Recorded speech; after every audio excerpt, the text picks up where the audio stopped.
Tickety-doo. Hello and welcome to Mountain Bears. I'm Aeson Knight, and of course, with me tonight is the lovely Techy Joe. How are you, darling? I'm doing well. How are you this evening? Oh, I'm getting here. I feel like I'm in pieces.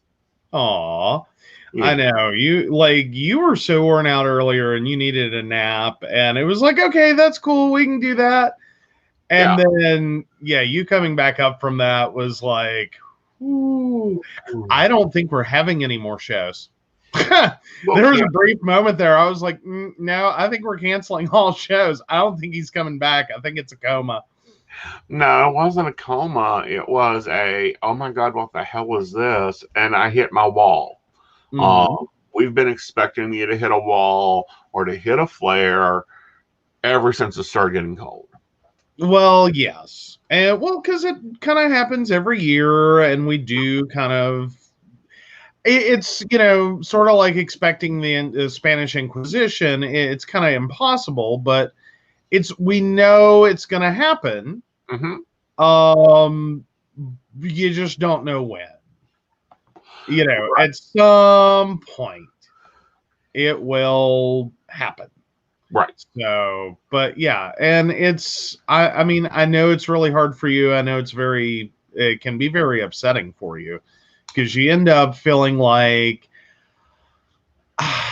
there's all this stuff I've got to get done. I don't have time for this. Right. You know, I don't have time for this. I don't have time for my hands to hurt. I don't have time not to have energy. Why did I take this? Why can't I just do this? Where the Mhm. hell is my energy? I feel like crap. Yes. Hello, Kathy, and hello, Brenda, and yes, Mary. We finally got here. Yes, Yeah. sorry. So we're running on QST. That stands for Queer Standard Time. So when Mm-hmm. I said 30 minutes, what I really meant was sometime this evening. Yes. Eventually. Maybe today. Um Actually, it should be labeled RAST. RAST Raven what? Rheumatoid Arthritis Incident Standard Time. So basically you want to go with an acronym that looks like we can't spell racist? Well, we can't spell races. Of course, but trying to get my ass out of bed, I learned something very interesting. Totally interesting. And got my butt corrected because I've always said something and it's not factual. It actually is totally different. Hey, Emily.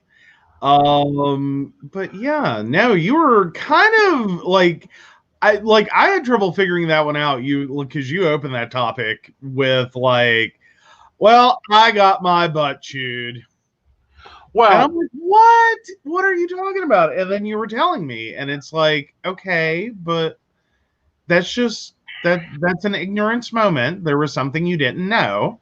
That's all ignorance is. There was something you did not know. mm-hmm. It's not a bad thing per se. You didn't claim to have all knowledge in the universe. I mean, nay. I'll hold still a minute. Can you turn on Command Center, please? So I can get out Alexa, at turn on Command Center 1. I'm doing everything. There you go. There I go. Yeah. In the world of next Tuesday, Ren and Stimpy, basically. Yes. But yes. And Kathy, if you were actually here this evening, we were talking about you on Tuesday. Your ears should have been burning. Do us the lovely favor, try going over to Facebook and see if it works now. I am so sorry. We have had so much going on. I have not been able to call you. But I think we got it fixed. Yeah. So you should be able to comment and be all happy on the Facebooks. Yes. Yes. We believe so. We can try. Yeah. Oh, but no, it's. I get into this argument with people all the time, especially in this area. Like this area alone in little old West Virginia, Yay! Now get your butt into the break room, please. Yes, Kathy is here. Awesome. All right. Ah. And can I point out, I told him, because we were on the show, and I was like, I think I know what happened. And so I told him after the show, and he's like, no. And then he went and checked and went, yeah, that's totally what happened. It was fun. It was cute. It was wonderful. Mm-hmm. West Virginia may have went red. We think they went red. We don't know if they went red. We just know that they're stupid. But West Virginia, yeah, no one there was no one that did not see that coming. Like right. We knew, like to a degree, it almost kind of gets this feeling voting in West Virginia like it's just a wasted effort. And I get that. I really, really do. It is my hope that we are slowly getting to an election in which voting blue matters. Mm-hmm. One day, maybe, somehow. Yeah. But yes, it went red, but it followed that West Virginia mind boss mentality. Mm-hmm. Oh, and meanwhile, did you see who was on the Nevada ticket? Mm-mm. Don Blankenship. Speaking of mind bosses. What's he running for out there? Dog catcher? No, but I keep forgetting what he was running for. Let's go look real quick. He totally lost though. Of course he did. He's a crook. I do not understand how someone that has had a federal penitentiary sentence even has the right. They don't have the right to vote in most states. How do they have the right to run? Well, I don't know. He has a house apparently in Henderson, Nevada. I wonder if that was included in his bankruptcy. Oh, they never file bankruptcy and lose stuff. It never does. So, yeah, he was running as a Constitution Party candidate for... Dog catcher. No, not dog catcher. It was not dog catcher.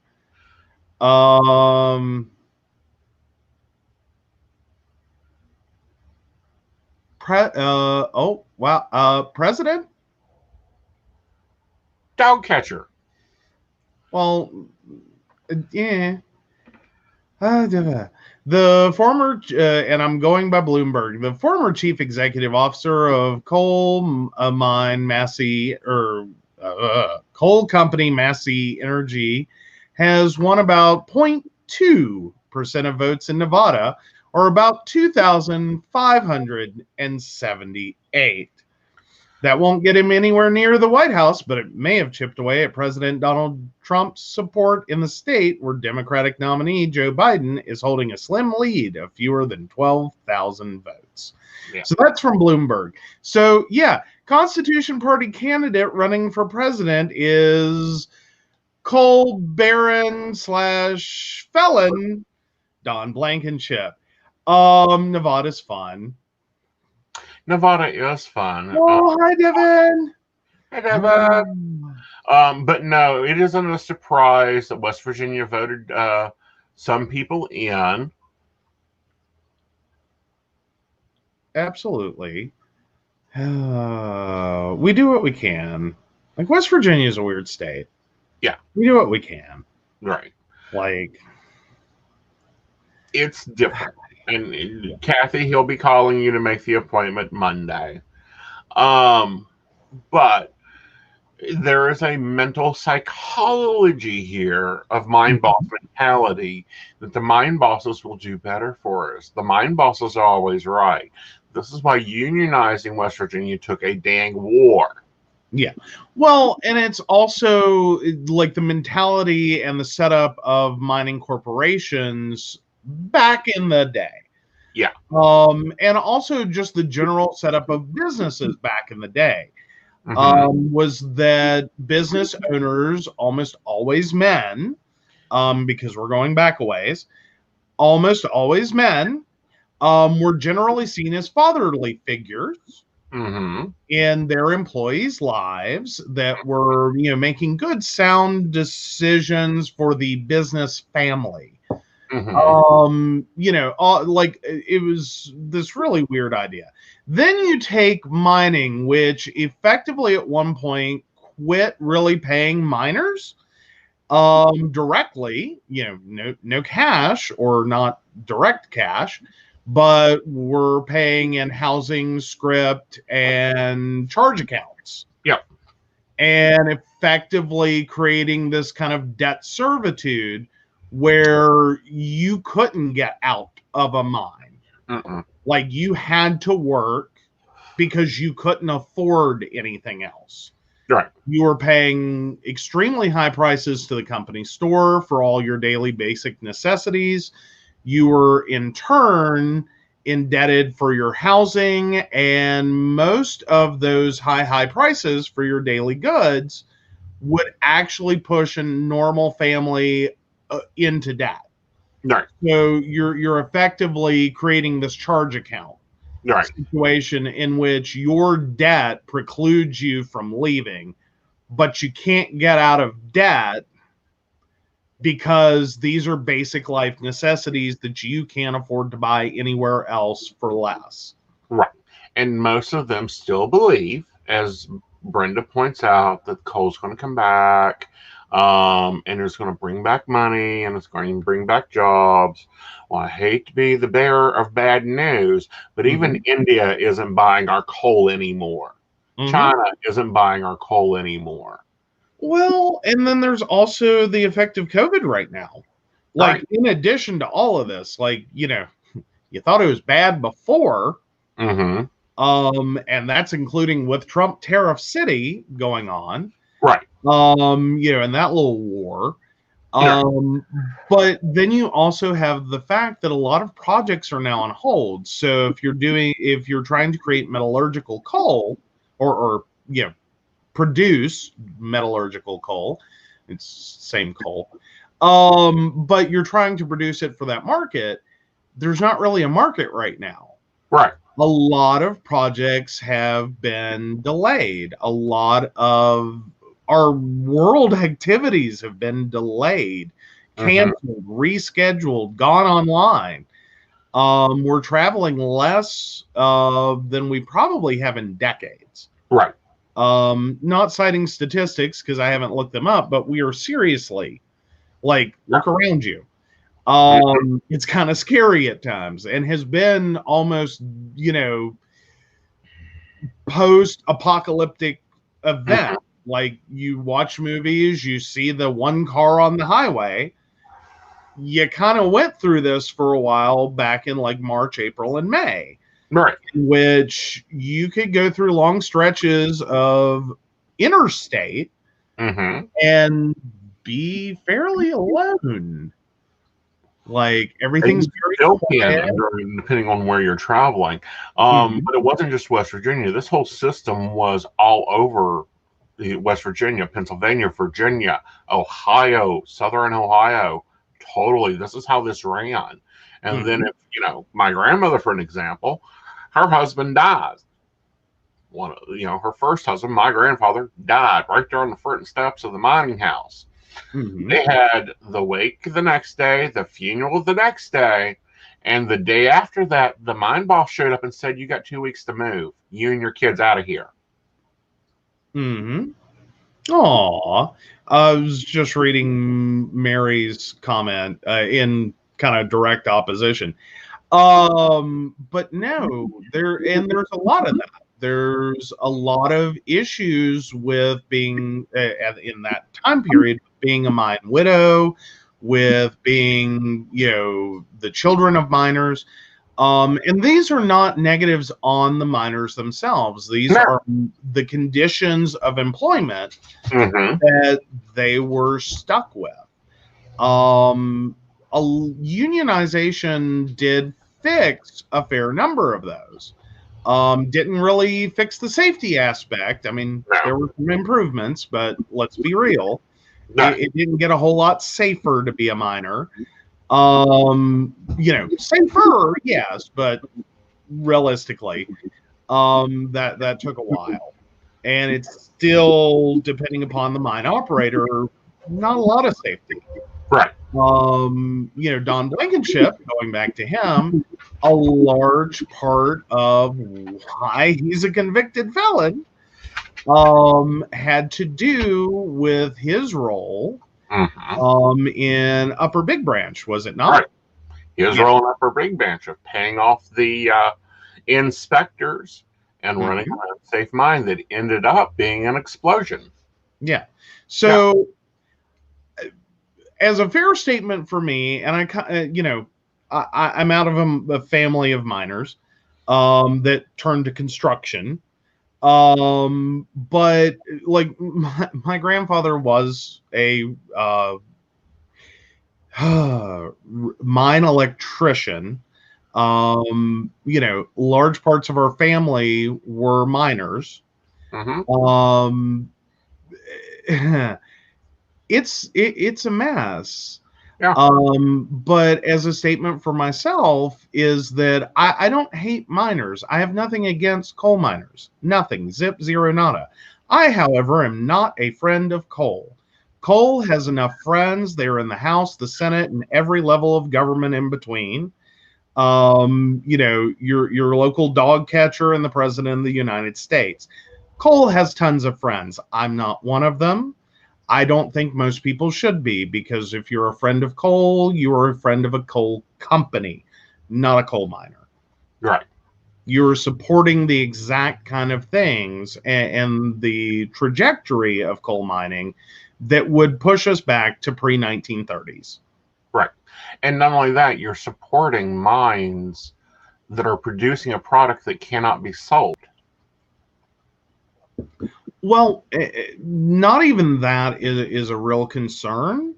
I mean, let's face it, every market has a supply and a demand. Right. But it is the thing that's the concern. Okay. Is we get sold this, we're going to bring back coal, we're going to bring back mines, we're going to bring back jobs. So they turn down, like Tesla that wants to build a factory. They turn down the solar plants that want to move into those above ground mine places because they're already cleared. They turn down education, people wanting to come in here and train these people to do something other than mine coal.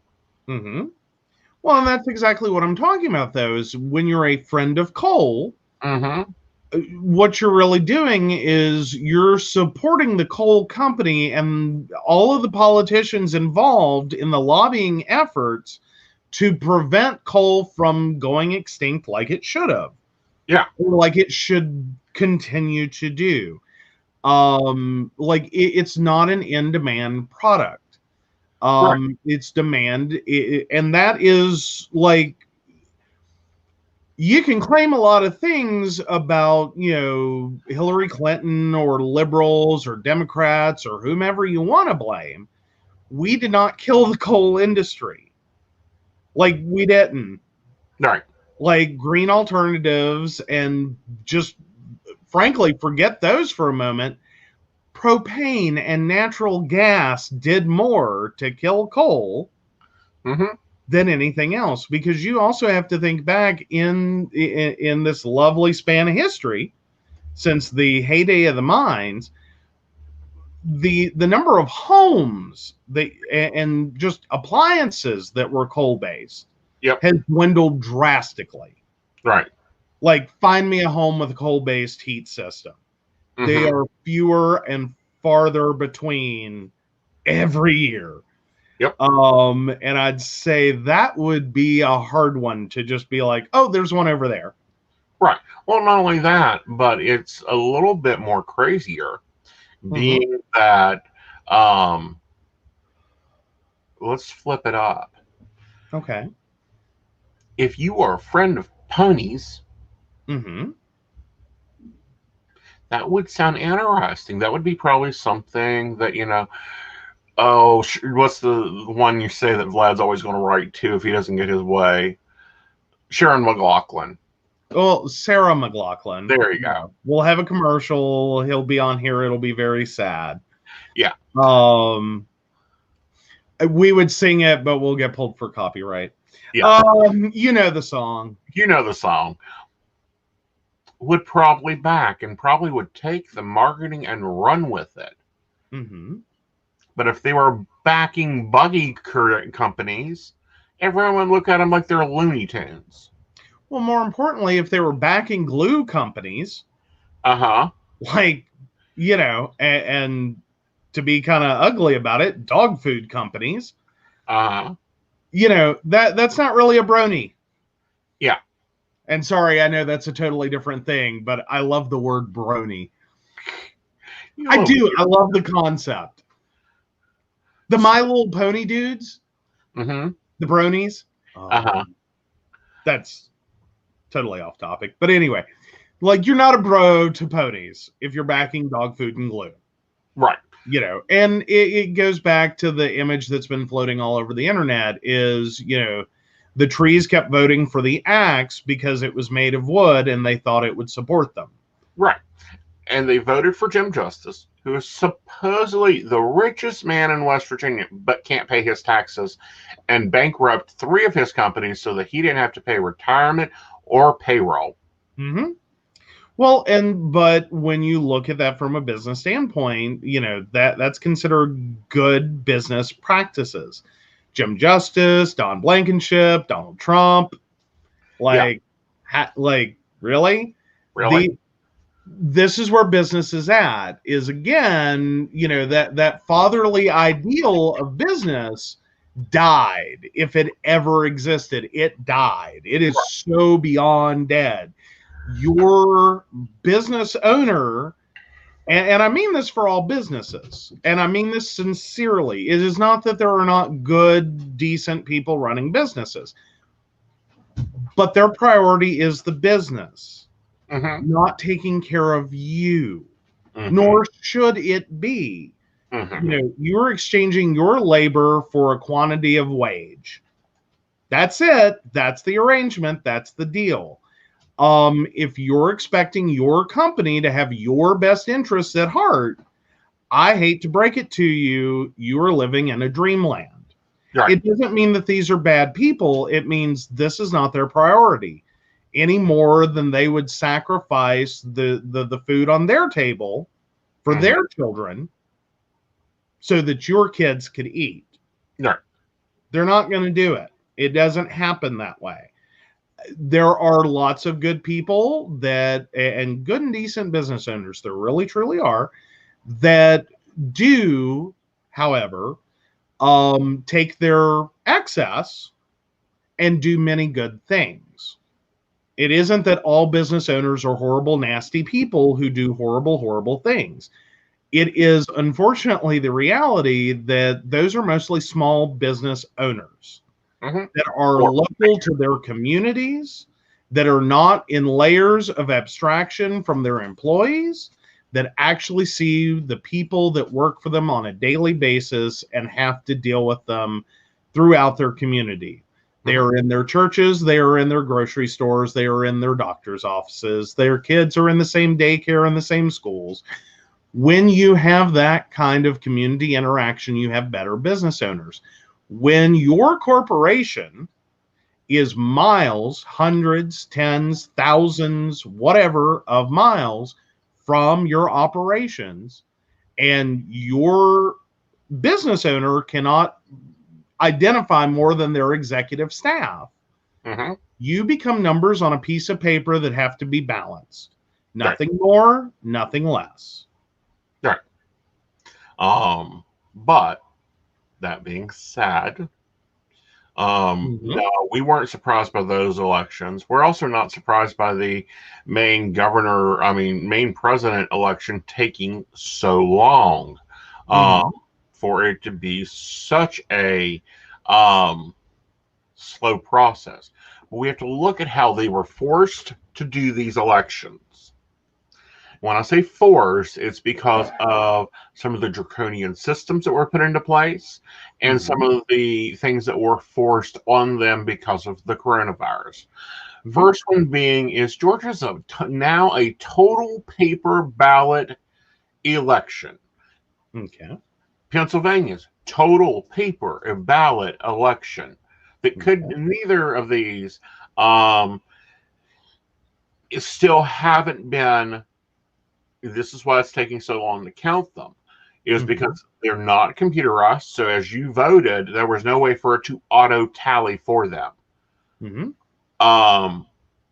Alaska is doing has had to do the same thing, but Alaska has maybe 4 to 5 people that are actually there to count. They have a lot of part-time employees. They have a lot of people that are making $500 a month to be an election specialist, and that's the only time that they are there. I mean, if you're part-time and your main job is county commissioner, you can't just not open the office to go count ballots. It can be a big challenge. But then we also have the federal level issue of what has occurred with the United States Postal Service in what was already predicted to be the largest election by mail-in ballot ever. Yeah. And in the course of that, the United States Postal Service and their new Postmaster General decided to dismantle sorting equipment and massively change the way the United States Postal Service operated. I mean, you want to talk about election? Violated a federal judge's order, and will probably be brought into court, and I do believe sanctioned, if not convicted, of violating that order. So we may see a United Federal Postmaster General in either jail or heavily fined in contempt of court. Well, and I think what might be one of the shortest Postmaster General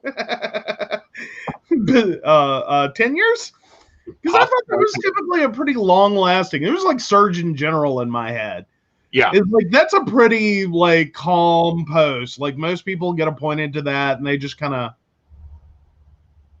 ride it into their golden years. It's not a controversial generally position. Like the most anyone gripes is when postal rates go up, like, you know, and I mean like the rates for mailing postage, not when rates of people going postal increase. But I'm sure there's some flack there. Right. But at the same time, it's very interesting to watch this because we haven't seen an election like this since 1876. With this many people voting, that is time when you have to realize the people that were not allowed to vote at that time. Women didn't have the right to vote anywhere. African Americans didn't have a right to vote anywhere. They were still on you must be a landowner and white to have the privilege of voting. Also known as free, white, and 21. Exactly. And must be 21. Not 18, 21. And at that time, there was roughly an 80-some% turnout. 81% turnout. And also with that, and that election, that was still during the era of quote-unquote Northern occupation. That was the big ticket things on there. Well, but then you've also, and I may have gotten that percentage wrong. We'll have to double check that. But then you also have to take into consideration that after those, the reason that we have dropped so tremendously in voter turnout, though, actually had a lot to do with the expansion of civil rights, including the right to vote. Because some of our highest voting rates go right up until women's suffrage movement, and then suddenly in the 20s and 30s, you start seeing voting turnout hit its all-time lows. Right. And it's been a weird thing that as we enfranchise more people, the vote immediately takes a dump. And it's just like, nope. Well, and I think I have a right. I'm, Well, I think it takes the point of, well, you're going to do X, Y, and Z, well, they'll take care of it. Yeah. Oh, she can go vote for us. Well, but you have other problems happening there, is what was going on at those times. Because there was a major backlash against women's suffrage. There was a major backlash against enfranchisement of people who were non-white, or the right to vote for people who were non-white. So a lot of things were also culturally going on such as poll taxes, blocking people from polls, making sure not to set up polling in, minority community. Making it basically as difficult for this group, newly eligible to vote group, to vote as possible. Right. Well, it's like now, it used to be when I first voted, they did not want to see our driver's license. They couldn't ask for your driver's license. You had to have a voter registration card. You had to provide that card, but not a photo ID. Now, if you voted in person, you had to provide your photo ID and your voter's registration card. Okay. Which is sometimes very much I think it's voter suppression, but I think it's very interesting. The states that secretaries of state said, oh, no, we are going to send out absentee ballots to everyone, or we're going to send out absentee ballots to everyone who requests them. And we're going to mail out all the absentee ballot request forms. Yes. That's what I like. That was where it started for us, is we automatically received the request form. And I'm like, hells yeah. Here you go. Here's all my voter information. Thank you. Have a great day. Send me a ballot. Right. But again, I think that this system should be used everywhere. Okay. Apparently most states issue an ID with a voter number. Not all constituents know about it. I'm not quite sure what you mean. As in I'm trying to figure out what Mary means here. Are you talking about the voter ID number? Oh, there we go. Someone tried to request her husband's form from Georgia, and he was registered in Connecticut for 6 years and voted. Database technology. Okay, so you're talking about a unique voter ID that is totally keyed. Okay. That's what I was hoping you meant, versus like you can be, because you're a registered voter, you can get a free ID or something, which I'm like, no, I don't think he can. If you could, that would be amazing. Actually, voter registration is a form of ID. Well, it is a form of ID. Unfortunately, it's not the photo ID they're requiring, and the photo ID they like is usually at least $10. Right. At least in West Virginia, that's or is it 15? I forget what we paid. We paid $32. Oh, good God. Yeah. Hey. Yeah. We paid the amount of 2 months of a trash bill to get our IDs. Granted, ours are driver's licenses, so that's a privilege, which means that you have to pay extra. But on average, basic photo ID was going to be what, 10? No, the Invisible Assistant has a basic photo ID, and it was the same price. Oh wow. Yeah. Oh wow. So yeah, no, it's not cheap, and it also, if you're just getting an ID, again, West Virginia has pretty much adopted the for federal use standard. Technically, I don't think they were supposed to have. They like very early on, they kind of gave up on this running two separate standards for your driver's license and the for federal ID driver's license. It was effectively the same requirements. Right. Which is what I realized, and I was like, screw it, here's your extra money. Right. I'm done. Like, if I've got to produce the same documents, why am I getting an inferior ID card? Right. As far as the state's concerned, it was an inferior ID card. Right. And I'm like, so why would I do this? You're going to make me go through the same paces. Now, that's contrasted with when I got my original driver's license, they took my FEDI birth certificate. You know, the pretty one you put in the frame that has a little baby footprint. Yeah, they took that one. Cool. That's what I got my original driver's license with.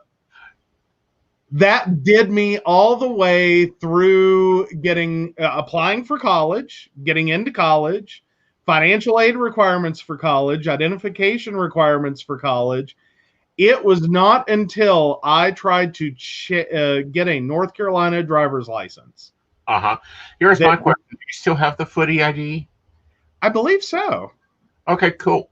See, I don't know what's in the big brick mystery box that lives underneath your bed, but if you still have everything, well, I understand everything, but not the point. I have my high school transcripts in there. My entire high school file is in there.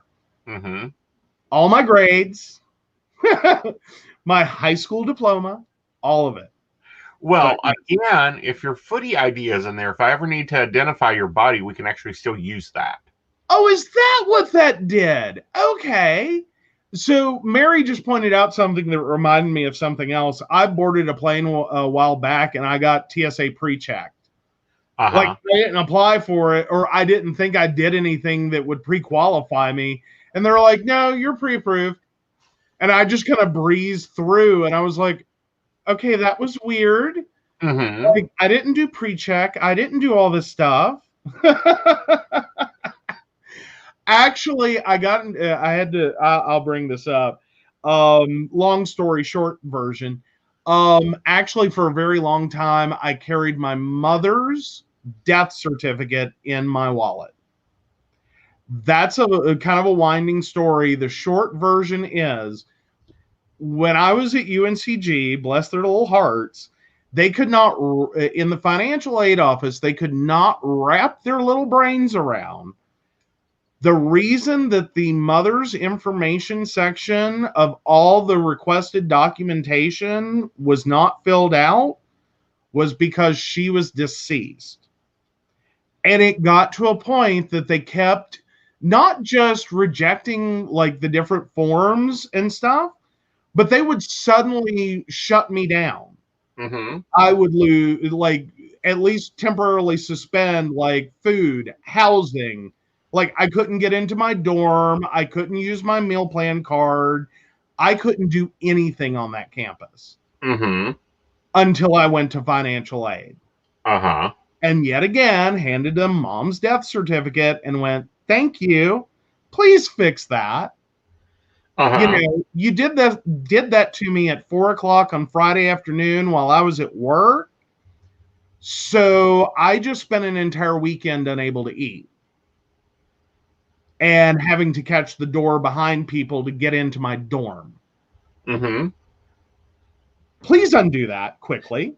Yes. You know, hi. So I did for a very long time, and it happened one more time. And I ended up having a really amazing boss, and I was like, I have to go over to financial aid or I can't eat this weekend. And she was like, what in the hell are you talking about?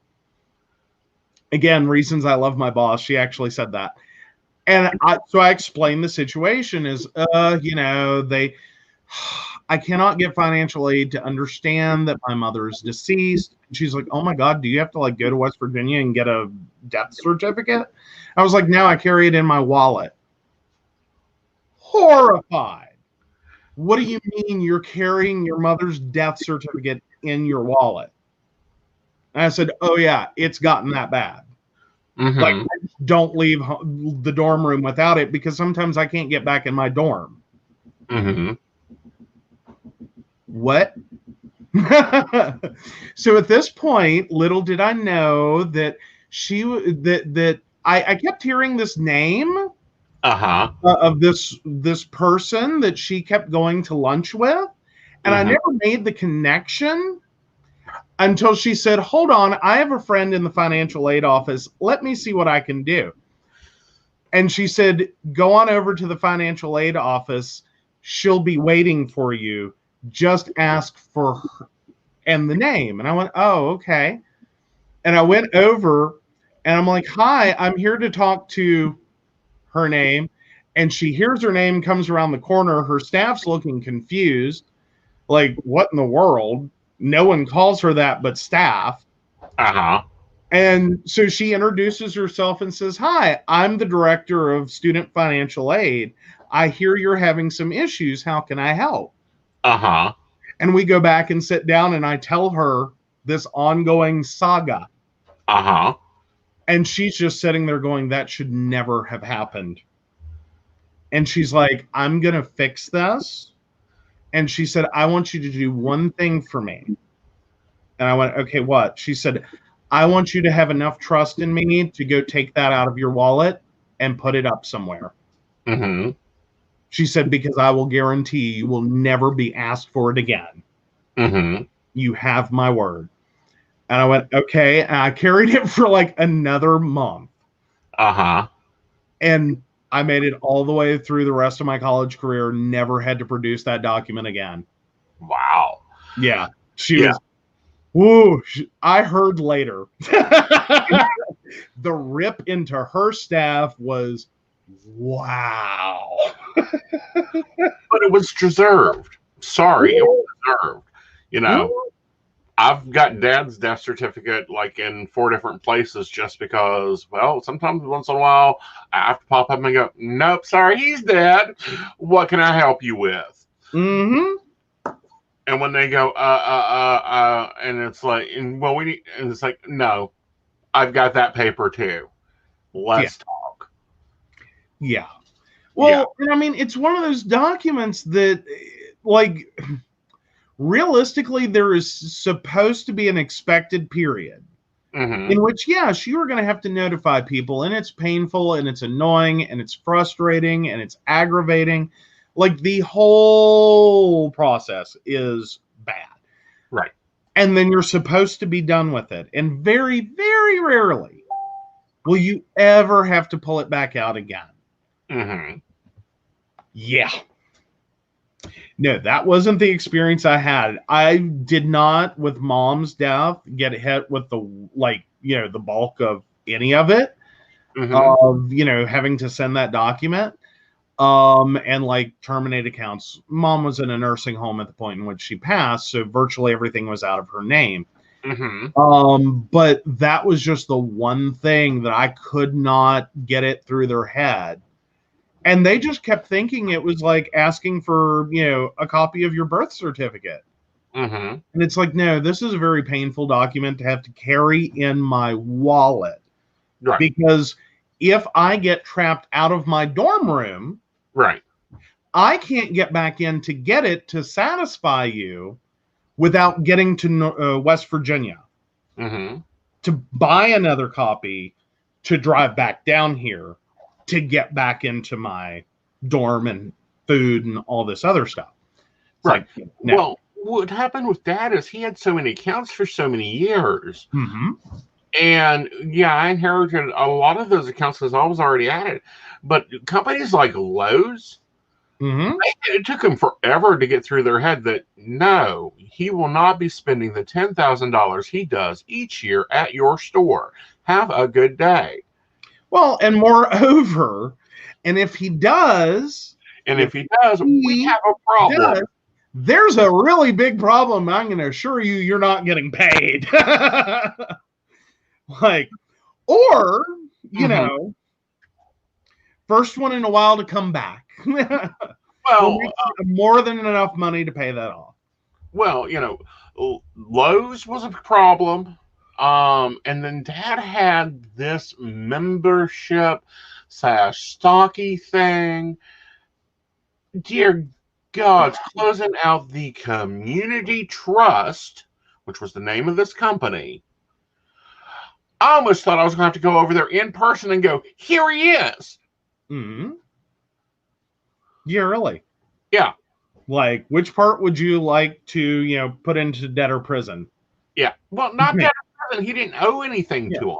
If anything, he should have gotten a check from him because they were it was like a burial fund collection. Everyone pays $10 to bury. Mm-hmm. It was a nightmare trying to just close the account. Right. Well, and a lot of things can be like that. And Mary points out like a lot of the issues that they had. That was one of many issues I had at that college. There was also another issue that I kept running into, which was each semester, I suddenly became a 100 and something year old African American female. Now, Mary's going to get that real quick. But for the rest of you, somehow my information would default to my birthday was January 1st, 1900, because this was after the year 2000. So January 1st, 1900, the first value for race and the first value for gender made me a 100 and something year old African American female. And it got to a point, it was like really frustrating the first time. The second time, it became funny. Then I started joking about it, and I'm like, I'm doing damn good for a 104-year-old African American female. And that nurse looked at me like, have you gone bonkers? I said, check my record. And she looked at the computer screen and she went, oh my God. I said, yeah, I'm doing real good, aren't I? She said, yeah, I'd say so. She said, but you're looking pale. I love nurses. They will roll with any punch. Yep. But Brenda, what was your dad's insurance? Because ours was amazing. They even like called and said, did everything get picked up? Yeah.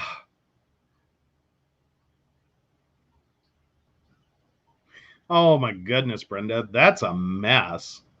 And it is sometimes just, it's a bad process. It's just a horrible, horrible process.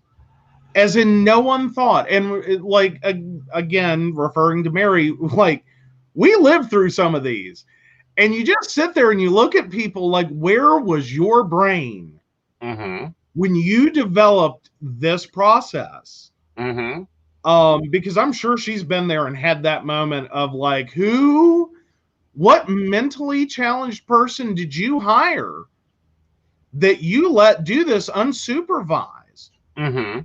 Because that's just abuse at this point, and we need to protect that poor individual because you shouldn't be doing that to people. Like, for starters, like, but no, Dad was famous for getting a credit card, using it, paying the credit card off, cutting the credit card up, and waiting for the next credit card to get shoved. Okay. What was his theory there? He only needed a credit, like he got a Sears card because he wanted a riding tractor. He put it on the Sears card. Once he paid the riding tractor off, he cut the card up. Well, but did he not catch that doesn't close the account? Some of those accounts will zombie forever. My grandmother had the same problem. I understand it. Yeah. She got lured in with the Sears card, JCPenney card thing. And I forget how many accounts she ended up with at one point. Right. Because it was ridiculous. But what it was they would offer that little discount.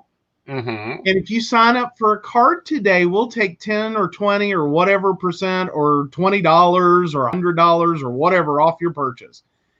And she'd do it every time. And what got me is and I didn't know, I guess, then to really think about it.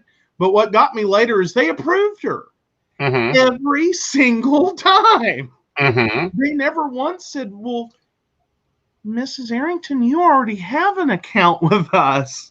Yeah. You're like, you poor doddering little old lady. Don't you know? You already have a card. No, they just kept issuing a new card. Well, Dad done the same thing. So once in a while, I even got a Montgomery Ward's card renewed, and I have to call them because I didn't have that he ever owned a Montgomery Ward's account or a Radio Shack account or this, that, or another. And it hasn't happened for a couple years. Granted, we're going on 7 of him being dead. Maybe the credit bureau finally caught up that he's dead. But I'm like, Dad, how many credit cards did you have at one time? Oh, no. Actually, she had more problems with the fact of what they would technically say to you is if you sign up for a card today, we will take X% off or whatever off your purchase. They never said you had to use it. They just assumed you would. She actually got into an argument, and the poor cashier at the store, had to call corporate to see if that was true or not. Because my grandmother was adamant she was not charging anything. She didn't need an account. She wanted the discount, and she was happy to sign up for it. Like, she'll fill out your little form, but she was paying for her purchase. And that poor girl came back and was like, well, apparently you can do that. She said, you are the first, however, that I have ever dealt with. She said, and no one else in the store has ever had this happen.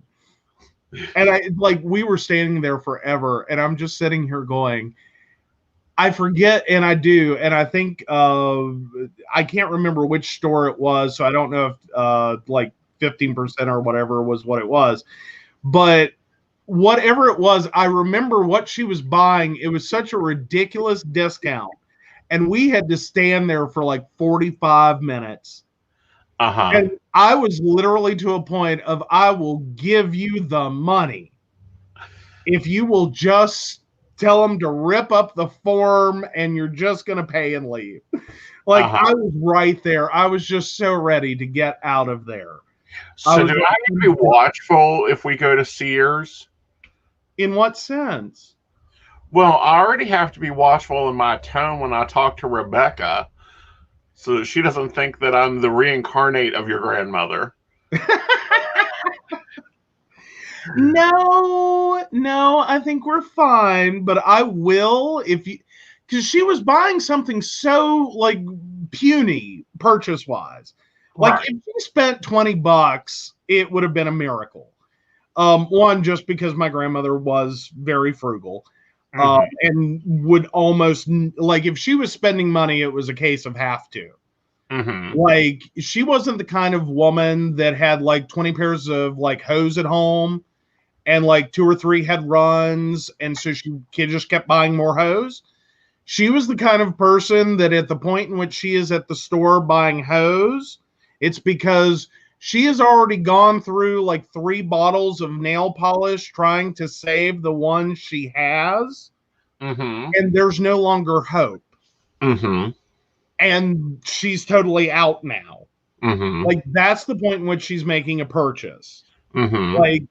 Over something that is ridiculous. But I forget what she was buying. It was something, if it was $20. So the discount might have been $2. And I'm just I will give you $2. Right. You can just leave. Just let us leave. Right. But again, my point being is, I have to watch some of the places that we do business with now. Especially when you come on the phone and go, Mrs. Arrington, and it's yes.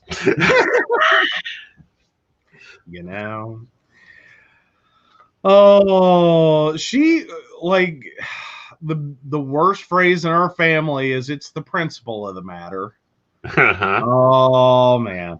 But now we're not telling the story about the insurance agent. No, I'm keeping that in my arsenal for later. Yeah, we're not telling that one. That one's kind of unfortunate.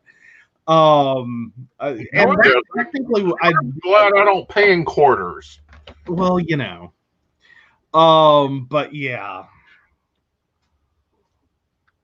Oh, goodness. Can you imagine our insurance bill being paid in quarters? I'm just happy that when you tip, it's not in quarters. My grandmother is firmly convinced that 50 cents, regardless of the amount, was an appropriate tip. We used to go every Friday to K&W. And this is after my grandfather passed. So there's a decade there. Every Friday, almost without fail, we went to K&W and had a meal. And every time, she doesn't even look at the receipt for the amount. She is not calculating a tip. A tip is 50 cents.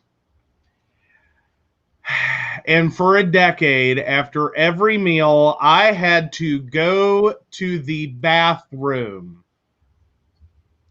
because I would go and put money with her 50 cents to actually make it a less insulting tip. Mm-hmm. Or at least make it not decent, but like at least 10% Uh-huh. what I was shooting for. Right. But no, like that was her idea of a tip is you put 50 cents down. Wherever you are, it's a 50-cent tip. Mm-hmm. It's 50-cent tip. Well, you got to remember, in her lifetime, 50 cents paid for another full 2 meals. Well, at one point, yes. Yeah. Or it was a respectable tip on whatever the bill was, you know. Right. And no, I don't tip 50 cents.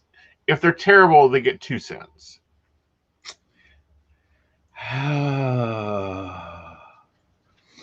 And there's been a few places that you've tried to argue me on. I'm like, nope, my coffee stayed empty, the food was cold, and the waitress was snotty. I know, but she looked like she was having a real bad day. And? Well, it's always my theory that maybe you can turn that around for someone. That maybe like all she needs is a really nice tip and she'll be in a better mood and the next person gets better service.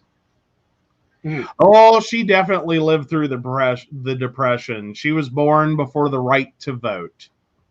Things that happen when you are technically called a midlife crisis child. My grandmother was born before the right to vote. She was a married woman, gone to housekeeping in that like pre-World War II era. Mm-hmm. Yeah. I don't know. Like, but I have a belief that maybe you can make it better. Like, I don't know. I try not to be mean to servers. Like, you got to be really bad. Like, you got to go above and beyond to like totally not get a tip from me. Like, that's now I've gone 10% on a few and been like, whoo, that couldn't have gotten worse if it tried. But then I've had others so it's like I don't think they were trying to be bad. I think you know what I mean? Like they weren't a bad server, they're just a server having a really bad day. No, we have had servers, I am quite sure, that were crappy servers before we got there and crappy servers after. That's why there's a lot of places when we were going out to eat, i.e. pre-COVID-19, we'd walk in the door and I was go, I want such and such. I want such and such. Is such and such working? Because serving is a hard job, but if it's done skillfully, it's wonderful. Not only for the server, but everything's better. Well, and no. See, my grandmother was not the type to go stomp her feet and do dishes. Yet, no. No, my grandfather's direct quote was apparently that she was a wild animal when angry. And he would have rather have fought a wild animal than her. To be more exact, but... Well, I get angry, the house gets clean. Well, that's true. Now. Obviously, I haven't made him that angry recently. Well, that's the best ride-on joke for that. Do what now? I haven't felt like it or had time for it. The last time that you got the house clean was when you messed up on something. And then I got fussed at. Just saying. I mean, I can try to make you angrier more often. Well, that's kind of hard anymore.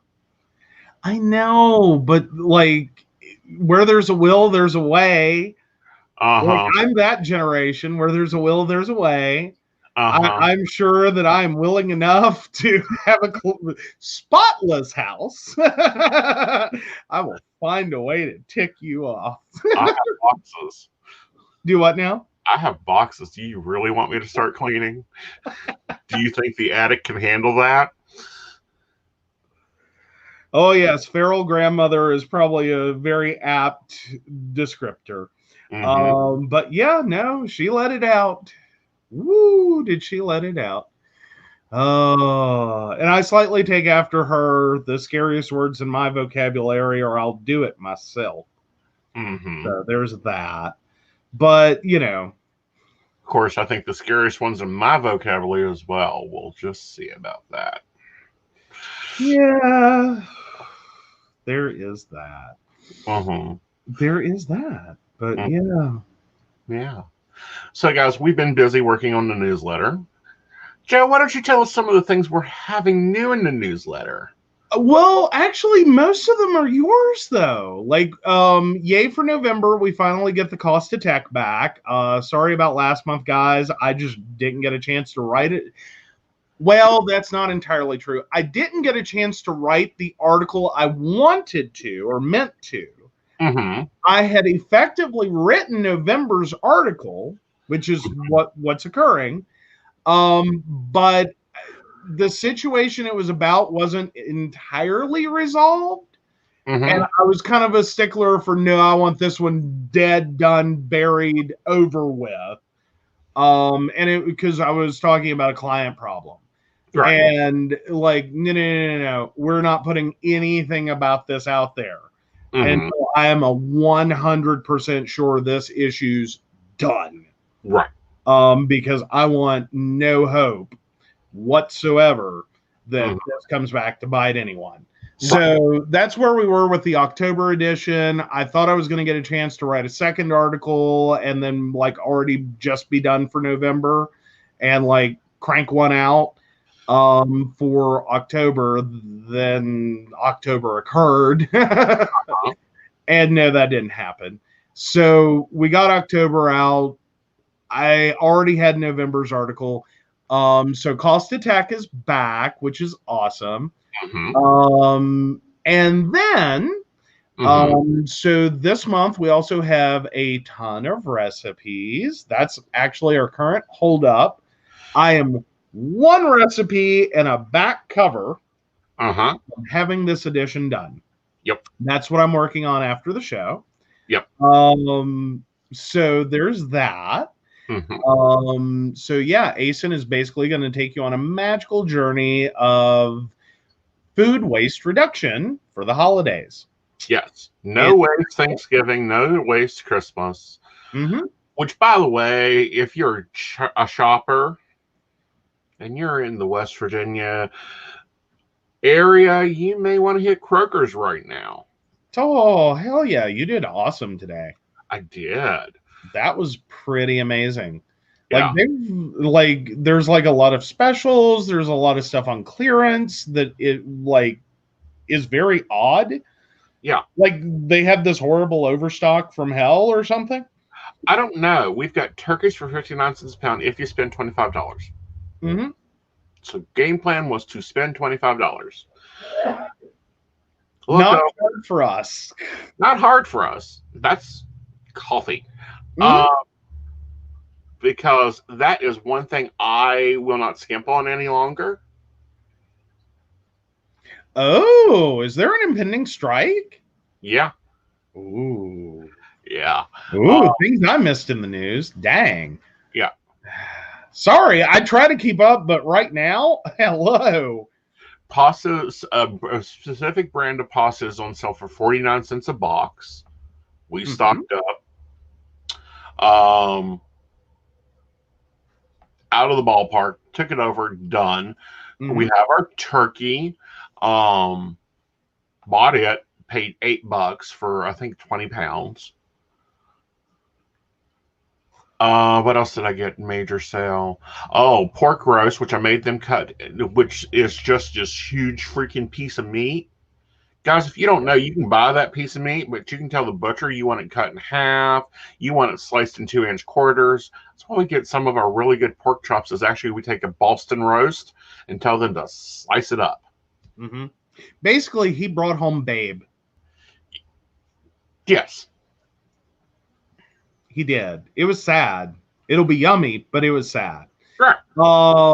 So there was that. Yeah. But no, so yeah, other things in the edition. You actually added a new column. I did add a new column. Mm-hmm. I'll let you take that one over for a second because I think you'll best describe the new one. Well, the new column is actually to help our planner community. And that is your astrology breakdowns, movement by movement. Yes, you'll see this information somewhere else because I am repurposing it, but it is coming out in one big thing in the edition, hopefully each month, with the planetary connections and where we're going, because we have a lot of direct planets. Oh, yeah. Oh, Mary, dressing's so easy. All you need is a loaf of day-old bread. Chop that up, throw some chicken broth in there, saute you some garlic, onions, and celery. Throw that in there, and when you're done with it, add some sage, and you're over it. No. Stove top. Repeat after me. Dressing is called stove top. In a box, very pretty, hard to miss. Stovetop. Canister if you can find it. That just makes life easier for everyone. Honey. You realize the past 2 years you haven't had stovetop dressing? I've realized. Okay. No, your stuffing's good. I just got to give you grief on that one. Like I grew up a stovetop boy. Like I can do stovetop is like a pantry staple for me. I can do 100 different things with it. And like, did you remember to buy stuffing is like really not a question worth asking me. It's like, I have stuffing regardless of whether I need it or not. That's usually been my pantry. Is there stuffing whether I need it or not? I am not a chef. I did not go to France to learn how to cook. I learned how to cook in a restaurant. And yes, the newsletter with the recipes and such will be in your Patreon newsletter, or available for $2. We'll get into that a little more at the end of the show. Right. But yeah. So anyway, so you added the new column. Of course, we've got the moon phases again. That's really awesome. I love that layout. Oh, like I'm loving all the reverse page layouts. Right. The ones that are white text on black background. I'm really loving those. I hope no one's printing. That's all I can say is we're going to use so much of your ink if you print this. It's going to hurt. Like just telling you now, you better be fully stocked on toner. Because I'm really loving the dark pages. Like, especially for like the moon phases and, anywhere else that really I can find to use them. It's so bad. Like it's so wasteful, but I love it. It's so gorgeous. Especially with like the images. Right. Now in December, I'm going to probably be doing some cookie recipes after we test them. Yeah, like the recipes don't go out. People send me recipes. Lord God, I've got probably a hard drive full of recipes. Not to mention what's already in my head. But we're going to test them first. One of them being a potato. What is it, dear, that you want me to do? Cookie? I'm making you do potato chip cookies. Like I grew up with these, and I always love the fact no one no one's ever heard of it. 2, their immediate thought is, ew. And I'm like, no, you don't understand. It's like this and a Hershey's bar is like PMS first aid kit. Like it is the perfect combo of sweet, salty, crunchy, and just like slap like a brick of Hershey chocolate or a Hershey bar on top of it. It's like, here's your PMS fix. Like, here's your PMS band-aid. I'm sorry that the world sucks and life is terrible. Right. And that, men are horrible. Here you go. Here's your PMS fix. That's all I got for you. Honey, it doesn't have enough steak on it. True. Well, that's what the Hershey chocolate bar is for. No. Well, Hershey chocolate bar doesn't do it. I need a steak. Yeah. Horrible. But no, so yeah, we've got that. I feel like I'm forgetting something. Oh, and of course we got the author spotlights. We do have one that we are still trying to nail down. So you'll see that one listed as to be announced. We cannot get them quite together on a date and that they're going to be here. Right. So we're trying. That just has to do with getting everything sorted with their tour and everything. Mika, do you know what a roux is?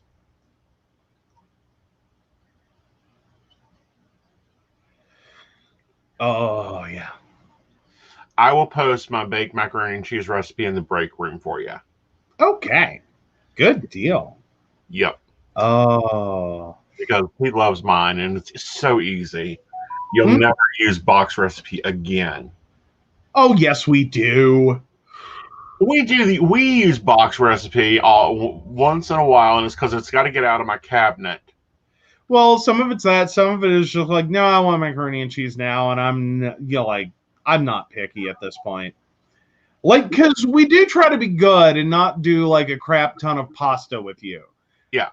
But sometimes I'm just like, no, I need macaroni and cheese now. Like, I don't care about you. You can die. I need starch. Yep. I'm a starch-based life form. Feed me. And your starch base is normally already in the freezer. All you have to do is pop it out, pop it in the microwave. Oh, roux. No. R-U-E. A roux. Yes. It is a simple mixture of butter, flour, and seasoning and some milk. No. That's where you start. It ends up sounding more complicated than it is. Yep. Like the only trick to a roux is just keep stirring. Like build up those muscles. Like do some peanut butter cookies. That's a good exercise pre-hand. Do some peanut butter cookies. Just make the peanut butter cookies. You will build up the arm strength. Either that or get you a lovely, and I think this thing's so handy anymore. And especially when I looked at him and said, what the hell is that used for? I know, right? I use the immersion blender and just done. Yeah, it's like your favorite appliance of 2020. Like there's my favorite husband replacement in the kitchen. Or that. Oh no, we do not do like 10 cheeses. No, we're not there. But yeah. No. Now, see, my favorite thing for mashed potatoes, not that I don't like yours, calm down, but I did a recipe a few years back, and several, in fact, for twice baked mashed potatoes. And those were, honest to God, the best thing I've ever eaten. Like, hands down, food-wise. Like, there's just something about taking a baked potato, mashing it, and then baking it again. Like, there can be no health in this. Like, all the vitamins had to have been burned out of it. There's no way it had any positive nutritional value left. But I'm having trouble converting some of my times, guys. I think I'll make a supplementation. Brenda's the only one who can understand this. My mashed potato recipe literally says go smoke 2 cigarettes. You know, per cigarette is times 5 minutes. Okay. It's okay. Like I've learned to convert that when I run across it because it actually has happened in the recipes you have submitted. Uh-huh. For the newsletter, I have to sit here and convert times from cigarette counts. Yep. Things I do in my life, I swear. No, Mary, I know what you're thinking, and I love those too. Twice baked potatoes, but just imagine turning it into mashed potatoes only. No skins, not the scooped out potato that you turn into a filling for the potato and then bake it again. Not that. I dearly love those. And this is very close to what it's like, but better. Mm-hmm. Oh. Hey, Mika can work your recipes. That's cool. Cool. Awesome. That'll be easier then. I won't have to wait for him to convert. Basically. This is how our life goes. Yeah, it does. So this month is also, well, first let's go take some questions. Oh, yeah, absolutely. God, we're horrible tonight. Yeah. Like, okay, how far back are we going? Let's go. I think Kathy was the first one to ask the question. I will copy and send over. Okay, thank you, because that works so much better. Or at least try to. Oh, yeah.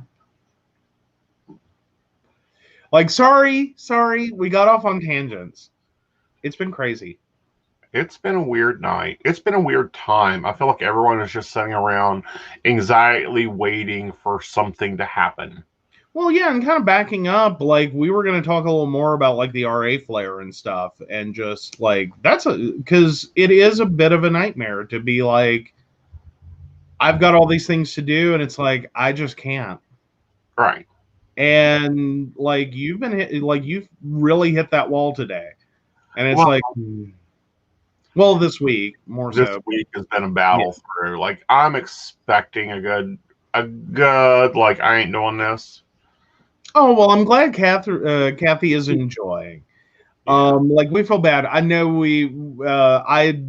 I'm bad. I remember now you asked a question, but yeah, I totally blanked. Yeah. That's where I'm at. If it's not the newsletter, it's not staying in my brain for more than 5 minutes. Yeah, don't want to do that. All right, we'll do it this way. All right. Back the copy. Okay. There we go. Devin asks 31778. My question is, will he get a hold of me soon? Let's take a look.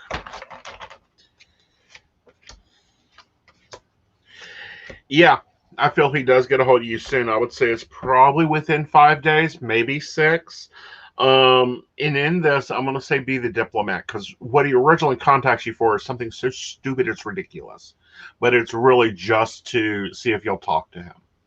Oh, all righty. Okay. And Devin points out Kathy was first. Well, I know, but I can't find hers. Well, that's because she was on YouTube, and it was very early on, and it was popping in weird. Oh, we may have lost it because she popped out. Yeah. Oops. Hi. Oops. We're sorry. We're horrible. We try. We do. Yeah, Kathy, please pop your question back in. Yes. Sorry about that. It happens. Oh gosh. Poor Emily gets confused for a guy because Mott isn't that feminine. Aww. I think maybe they're seeing an invisible stick next to the O. Like they're seeing Matt, and then it's like a last minute realization of Mott. Mm-hmm. I think that's where that's at. So just my guess. I could be totally wrong. But no, I'm trying to flip back through and make sure we didn't because we got really bad about checking comments tonight. Yeah. Oh. But Kathy, please put your question back in. Let's take Mary's while we're waiting for that. Okay. So Mary, 11/28/57. Well, I need to deal with Norman for my Maryland thing. He's such a pain. Like, there are just people that I get their energy and it's like, oh, this is crap. This is crap. This is crap.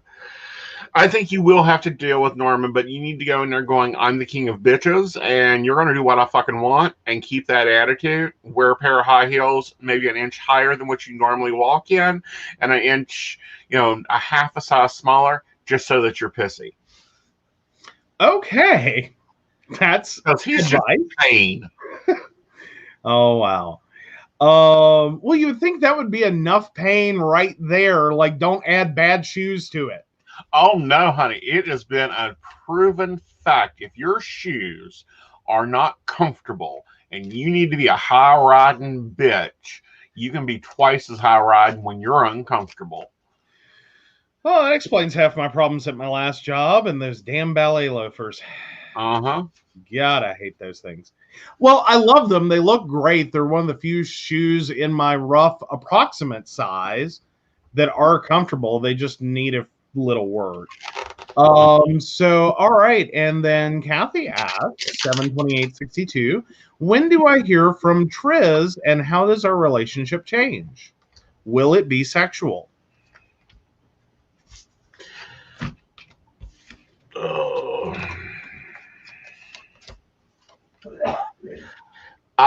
Yeah, it's gonna be very sexual, and I would say it's probably within 2 weeks at most. Remember to keep it balanced, and yeah, it will turn into a full-blown relationship. But the first contact is sexual. All righty. And Emily, 1182, what's going on with my brother-in-law? I'm not sure how to deal with it.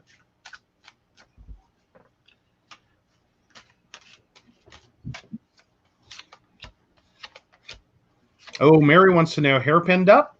Of course. There we go. All right. Emily, I feel like the brother-in-law is not knowing where he stands within the family. I feel like it's all over the place. He's looking to try to find balance. You deal with him by just keeping your boundaries up, going, nope, we don't allow that in this house. Nope, we don't do that. Nope, you can't do that. Nope, that's not allowed. Nope, I'm not tolerating that. All righty. Because you need to, if for some reason your brother-in-law feels like he is used to being either the prodigal son or the one everyone turns to, and now he's neither. So he's having some role issues. Like, he doesn't know who to be. Issues. Do what now? He's having his position issues. Yeah. Yeah. Well, that's what I'm saying. Role. Like every kid in every family has a role. Yeah. And you get used to that and you go back to your you get away from the family, you may change roles, you get back to the family, you suddenly expect to just slip right into that. And then some people are just that person. Right. Like, they're just wherever they go, there's the mom of the group. They're like the oldest sister. Mm-hmm. They raised everyone. They take care of all their friends. They go to work and they take care of all the people that work for them. And, they have a drawer full of every pharmaceutical you could possibly need. Mm-hmm. And then they have a snack drawer and a candy drawer. And their whole desk has no business purpose. Right. Except for taking care of people. Right. But, and this is a lesson I recently had to learn of no drawing lines. Nope, I'm not getting into that. Nope, not my circus, not my monkeys. Nope, not my role. And that's where Mott needs to get with the brother-in-law. Okay. And Kathy, because I think you'll appreciate this and not smack me too hard for it, that sounds like a disability in and of itself. Mm-hmm. Not having a sexual relationship since Halloween 2009. I call that a disability. I'm being funny. Please take that as it was meant. But okay, so jumping to Mika real quick to 2082. My ex called me twice today, but I was afraid to answer. Do you know why he was calling? Drum roll, please. Things are coming full circle for him, and he's seeing how things are not where they want to be at, or where they're going to be at. And I feel like it's just he's trying to make contact to see if there's even a door there still unlocked. It'll be your choice if you talk to him or not. I'm not seeing much come out of it, though. Meanwhile, I'm just flashing back. You warned everyone. Mercury retrograde. X is coming out of the woodwork. Hello. Oh, funny. Yeah. X is coming out of the woodwork. Stalker's coming atop things. Things being over the top. Yes. Okay. So, yes. And high elite army. Oh. Do we have the mod husband? No, he's Grumpy Tank. Oh, okay. Sorry. Yeah. I got all excited for a second. I thought we had the mod husband. No. Sorry, it wasn't processing for me. I'm having a moment. Yeah. So Emily says, so you're very spot on. He's been estranged from the family for a long time now, and he's been forced to interact with us in order to get help he needs. Mm-hmm. Yeah, and she doesn't want to go anywhere near him because he kind of fits that narcissistic personality type. Or the sociopathic personality type. Again, rules and boundaries, i.e., you're there to help him. That's fine. That doesn't mean that your life shifts and change, and you do X, Y, and Z to make him happy when everyone else is miserable to the fact.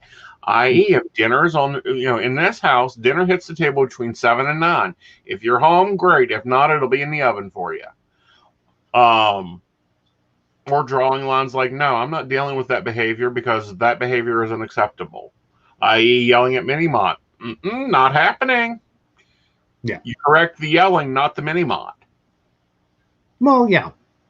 Well, and moreover, like, just from what she's saying, like, she's in that, like, I don't want to be mean to him, but I know he's going to be mean to me. No, like, that's what I'm hearing. That's what I'm hearing. Is like, this is someone who just doesn't respect boundaries, like, and is no issue.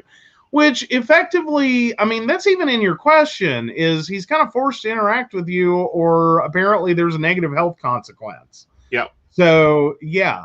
Like, he's only there for himself. He's not there because he wants to be there. But again, even with sociopaths or narcissistic tendencies, behavior, or anything else, you set the rules.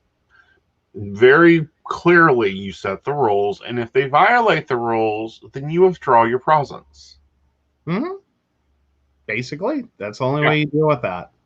Yeah. Like, sometimes it's not being a bad Samaritan. It's not about that at all. It's literally you have to put your own mask on first. Exactly. Because this is the kind of person who will take your mask from you. Right. So make sure you're wearing it. Right. And people forget when dealing with in-laws, and I'm guilty of this too, that they're in-laws. They're second or third layer out. You don't have to deal with them. You can clearly look at your husband and go, not my circus, not my monkeys. They're not going to be interfering in my life, HUD. You go deal with them. Mm-hmm. There is that. But yeah, so wow. Definitely hoping Beltane in the Forest can happen next year. Mm-hmm. And yes, we would love to hug all you guys. Yes. Like social distancing, like, yeah, we can't hug right now. Yeah. We hate that, but virtual hugs. Yeah, virtual hugs. Good. Sorry. I gotta get in camera. Virtual hugging. Yeah, virtual hugging is good. Um, Real hugs are great when we can get them safely. Mhm. If one, the goddess allows, and two, everything um, is all pulled together in a nice, healthy way, then we will do Beltane in the Forest. We are looking forward to it. I have the plans for it. I may have to move up from Charleston, and at this point, I'm not sad about that factor. Um, but again, we will see where things go. I can't make a call on it Mhm. until we see what the lay of the land is. Yeah. We are in a very particular participant point right now in the timeline um, for anything. Like literally, guys, you guys normally I have 6 months to a year planned out. Um, at all. Normally, I normally got 2 years planners ready to go with events and bookings and all that. In this current time, it's a flip of the coin each day what I'm doing, whether I'm going to teach online or go to a place. Literally, just made the vote 24 hours ago to make a decision on that. And then there's things that occur at events. I love seeing people at events. I love talking to Shannon at an event. Please point out who you are. I can't tell you from the mask. I can tell like I know your energy. But if I'm in Aeson mode, I know everybody's energy. Well, and there's just also the fact that, like, especially during the show, like, please realize we're not getting like driver's license size photos, even. Yeah. Like, your little circles, Yeah. little teeny tiny circles. And I've already screwed up and thought that poor Uh-huh. Marty, Yeah. just had really beautiful red hair. Uh-huh. Because the only like Marty that would pop in my head was female. Like one of those moments you know a name by a gender. Mm-hmm. Um, it just yeah, I felt Yeah. so bad because then when I like zoomed in later, I was like, yeah, quite obviously not a woman. Um, darn. Ooh, Um, rainbow sequins. Where'd you get that, Brenda? Because we've mm, got rainbow masks. We love them. They oh are yeah, the most comfortable masks, too. yes. Yeah. Oh, and you should mention the pearl clutching incident of this afternoon. No, yesterday afternoon. Now it's after midnight. Devin, Beltane Force didn't happen. That was in the middle of lockdown, and literally everywhere we tried to have the event. Well, that was this year. That That's was the 2020. We're still in it. I hate to tell you, we're still in it for a couple more months. 2020 still here. yeah, Last year, however, there was 2018. right. 28. 2018 happened.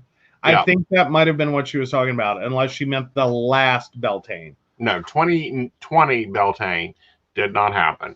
Yeah. 2019 Beltane Oh, happened, but we're going to have to move no, because now, 2019 didn't happen. yeah, That's where I'm at. It's like 2020, 2018. That's where I'm at. 2019 didn't occur. 2019 We'll occurred. never speak of it again. Yeah, We skipped it.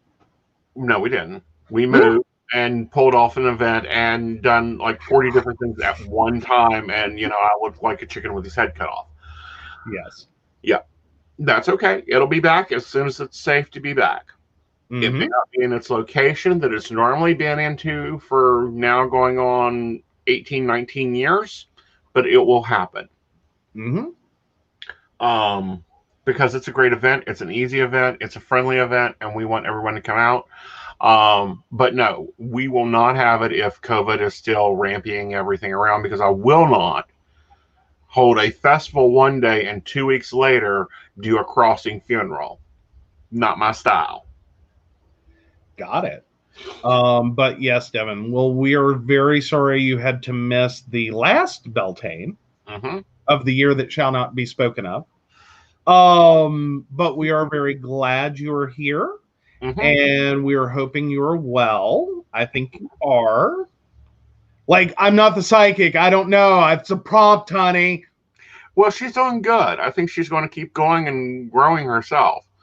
But yes, example, not this Saturday, but next Saturday, I may be at Crystal Lotus. I may not be a crystalist. It depends on if people can remember to wear a mask and wash your hands. Yeah, absolutely. And they stay green. Because if they go above gold, I ain't leaving the house. There you go. But these are things that's example that, Wait, you're using the color map now?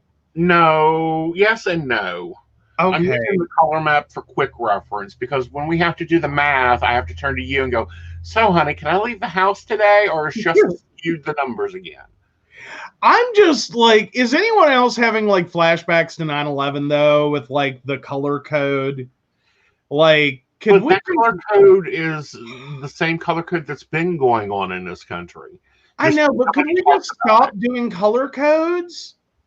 Could we just stop that? Like, I can't remember. Is it good? Is it bad? I don't know. Like, is that okay? Like, what is that one? I hate the color codes. I like numbers. I want a hard number. Yep. Like, give me a number. Yep. Like, do it 1 to 10, like a normal human being. Like, 1 is good. It's low. Like, you're not in pain and suffering. 10 is like World War III any second now. Like, give me that to work with. Well, we've been at 8.2 for about freaking 6 years now. Well, this is true. Mm-hmm. Oh, Ohio. That's apparently where I needed to be. Ohio did level 3. Oh, wait. Level 3 red alert? Like, they combined numbers and colors. Right. Really? We combined numbers and colors. No, I remember what the 9/11 color code like was supposed to be for, but I couldn't I never got comfortable with knowing like what was it yesterday? Like there's been a lot of comedians who did this joke, but like what was it yesterday? Is this better? Is this worse? Is it like because it kind of like very quickly in the beginning was useful. And then after a while, it's like, I don't know anymore. Do we is this really useful? Well, and I want to give a shout out to Ohio, especially the Columbus and Delaware County. I make jokes all the time. People go to Delaware County for vacation and come out in 3 to 5 years. They've been really interesting in their enforcement. Like their health officer is kicking butt and has kicked butt and told the police $87 fine for everyone not wearing a mask. Okay. I'm totally cool with that. Oh, yeah. But yeah, wow. The entire 3rd floor at my hospital is a COVID ward. Ouch. Ouch. It is. We have no unifying policies. Yes. Yeah, it is definitely been a shit show for COVID. Welcome to 2020. Yep. Let's get through. We can get through 2021. No, we're not doing that. Like we had that whole conversation this weekend. Is this whole getting through and just next year's going to be better? Like, I think we got to stop doing that. Like, well, I don't think it'll be better, but it ain't going to be a copy of this one. There ain't going to be no damn murdering hornets running around trying to chase the White House clown to put his makeup on. Well, yeah, but do we really want to live in the year of Dorothy Parker? What fresh hell is this? Can I get that for what you're advising? In front? I want to get that as a sign. What? What fresh hell is this? I'm ready to put it on everything. Well, I want to teach somebody a certain machine to say it. When the door rings. Is that what you want to change the doorbell to? What fresh hell is this? That's about, I don't know, most of the time, especially while we did the road construction thing, I think I would have felt better if that had been like every motion, every doorbell ring. What fresh hell is this? Yep. Just over and over, I could have dealt with it better. Yep. I think I would have been better adjusted. Yep. So we want to show you something and kind of talk a moment about it because it is an important month. Yes. Well, yeah, every month has its things. There's awareness days, there's awareness months, there's awareness everything. So, yeah. So for those of you getting the newsletter, you'll get to see it in all its glory. Right now, because it's on screen, of course, it's a little bit smaller. But November is Alzheimer's Awareness Month, as well as Caregiver Appreciation Month, which those two things go very hand in hand. Truthfully, honestly, dementia caregivers pretty much some of the hardest working. When you have someone whose body is failing but their mind is good, you can still have a lot of time that it's okay. When you're a caregiver for someone with dementia, there's never a good moment. There's never a good moment to go to the bathroom or make lunch or make a phone call or just have a mini mental breakdown. I've been there, did it for 7 years and a few years before that. It's a lot. So yes, there's a lot to Alzheimer's. A lot of people don't really understand. That's why I have the basic Merriam-Webster quote, or the Merriam-Webster definition. That was my introduction to what Alzheimer's was. I think that's the harshest way to explain it, that tells you everything and nothing. Right. But that's where we have the contrasting image and the contrasting description. Right. To explain it in better detail. Yes. Because it's very hard to initially try to explain it to someone. Right.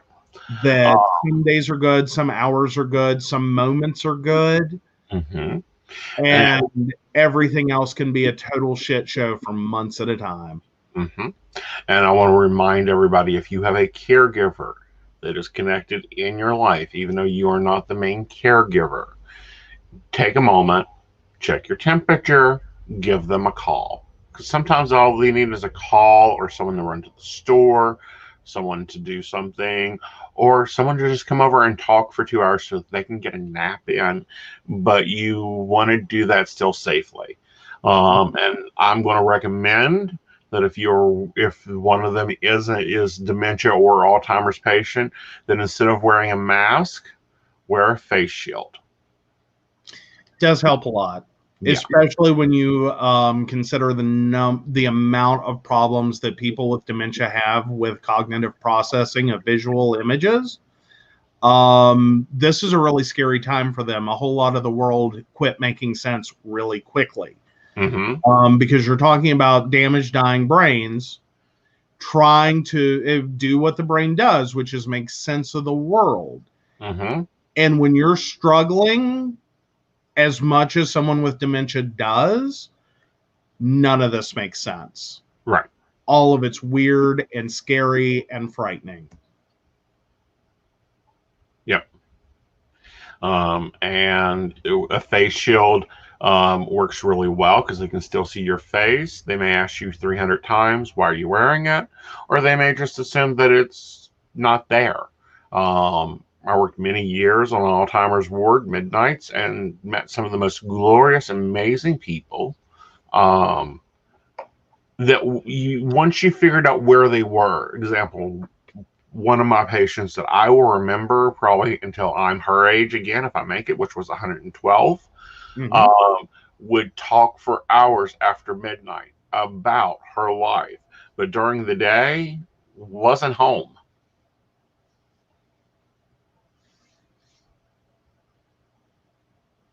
Okay, I'm sorry, Kathy, we missed when your comment came in. Was it the help me out? She's talking about her home health care. It wasn't even tied into that. Oh, okay. Sorry. Well, or at least appreciate your caregivers always. But yeah. Right. But no. Oh, and that is a wonderful thing, Kathy. And I know it's a lot. And I think everyone has to just stop and appreciate that for a moment.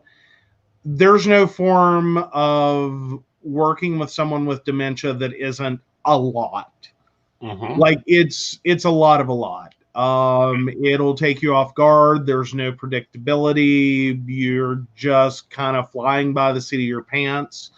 But if you do, on dementia specifically, want to learn more about how people with dementia work in terms of like those things you don't understand, there's a really great educator out there. Her name is Teepa Snow, Teepa Snow. She is from West Virginia. She's so very cool. She travels all over the place doing, all kinds of workshops and classes to help explain and help people understand all of the things that you don't really think of with aging populations, with people with visual and cognitive issues.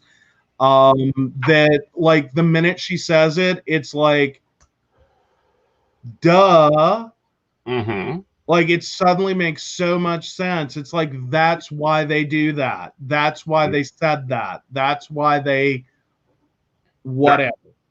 And it's like, how could I be so stupid? It's so simple. But it's one of those things, you're trying to figure out a mind that can't figure out itself. Right. And that can be really, really hard. Right. And the harder part is trying to figure out where they are. Because one day they may be 1 hour they're with you and it's 2019. The next hour is 1934 and they're in the middle of a general store and they're wanting you to pay a bill. Well, and then there's also the issue, and I ran into this with my grandmother. There's a lot of advice out there. That's crap. Well, no, it's not crap. It works for like 90% of people. Or a large majority of people. The one that broke for us, they always say never tell someone with dementia that someone has died. Because that, if they have forgotten that someone has passed, then you're effectively causing them to totally re-experience the pain of that loss. Right. That didn't work with my grandmother. And the more I tried to do she went to the store, she'll be back later, which is what they tell you to do, or she's at work, or she's, wherever.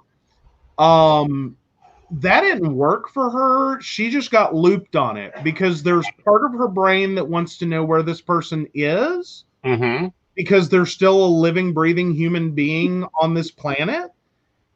And there's another part of her brain that kind of thinks maybe something happened. And it still somehow vaguely remembers something went wrong.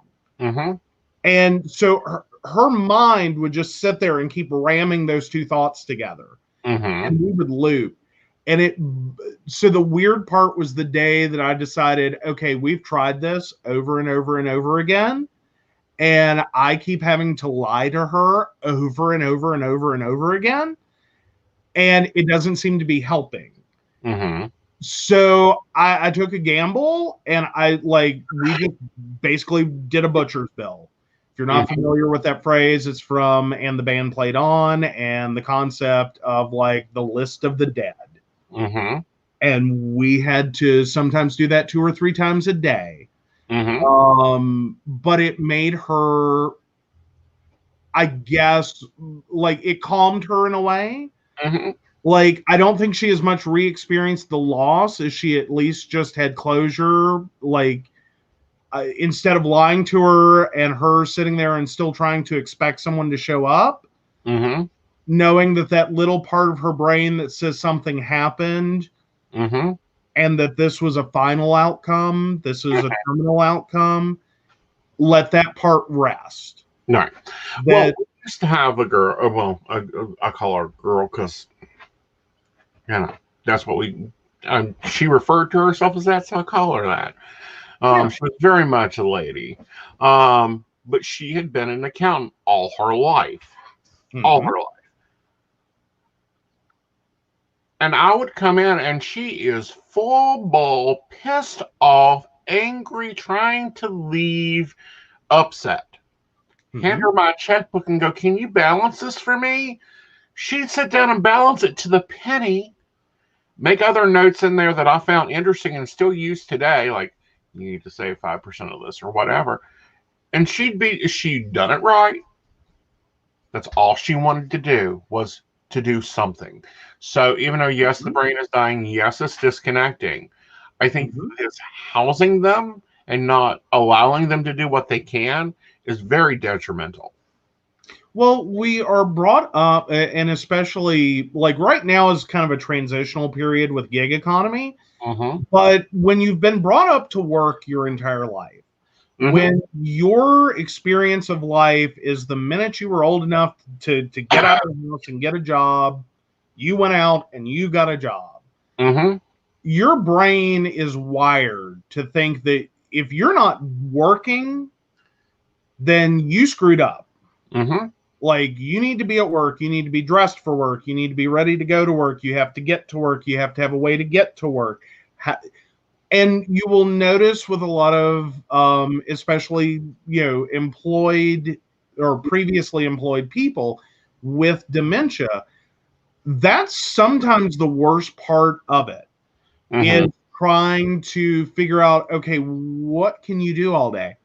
Mm-hmm. Because in many ways it can be very challenging Mm-hmm. to find things for people to do for the roughly 8 hour daylight span Uh-huh. that their brain says, I need to be working on something. Mm-hmm. It can be a lot to figure out, like, okay, what do we do? Right. And it does after a while. It becomes exhausting as well. So if you're looking for a way to help a caregiver, as silly as it sounds, or as like crazy as it sounds, ask them to help you sort something. It like don't get into if it was done right or wrong. Right. Sort something, cut up papers, tear up stuff. If you're going through a shred pile and you just need someone to tear stuff up, Yeah. great opportunity. Yeah. Great opportunity. You Or need to go take off of what they staples out of something. or go off what they used to do. You know, Mhm.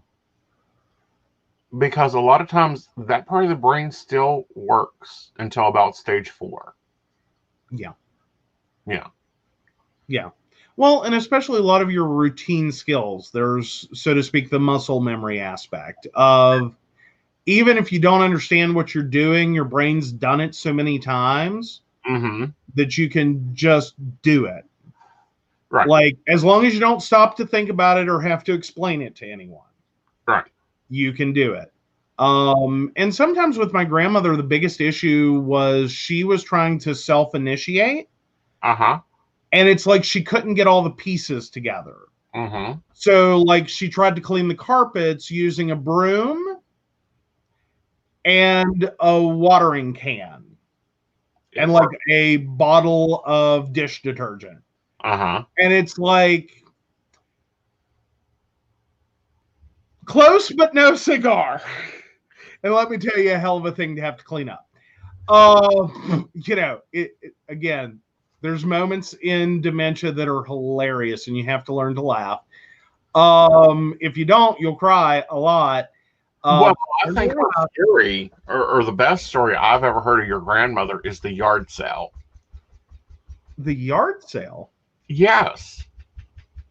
Sometimes, honey, you tag stuff with You words. were having a yard sale of your dad's stuff, and Mm-hmm. she went over a mountain of stuff to get to something and had a knife. Oh God.